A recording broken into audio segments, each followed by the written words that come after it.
多谢民众前立委袁宽恒牵涉到沙鹿好野厝插占国有土地以及转卖予这个特殊设计公司时，涉嫌假买卖伪造文书。台中地检署嘛传袁宽恒伊一个姓林的员工，怀疑讲是透过伊做人头，行使虚伪不实的产权转移登记，加插占国有地等等。最后，这个姓林员工500万块交保，另外这个特殊设计公司姓张的女负责人50万块交保。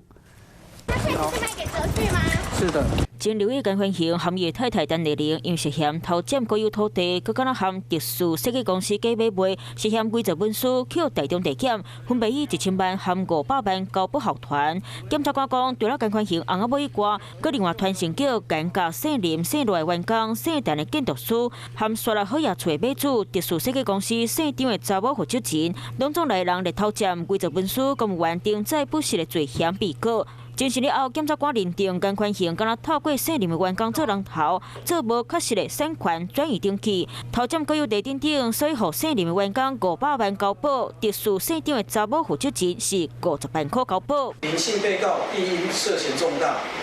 检察官亦预支新台币500万元交保候传。至于其他之被告张某、陈某、赖某，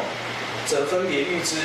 50万元交保及请回。合体事件搁来风波，袁宽恒认为是因为伊登记参选中立选区立委，才互针对，就向民进党台中市东部主委李天星，嘛认为检调侦办的时机点受敏感。那么这一次的这个事件之后，好像让人家觉得说，他到底是一个弱势被欺负呢，还是强势的来这个占据国土？到底符不符合所谓的比例原则？到底是不是说会影响到这个整个选举？台中地检署是强调，接到检举的所证，证据交全，才发动侦办，含选举无地带。嗨，我是庄宇杰，想要看到更多的新闻内容吗？赶快订阅华视新闻的 YouTube 频道，并且开启小铃铛，跟着宇杰一起看新闻吧。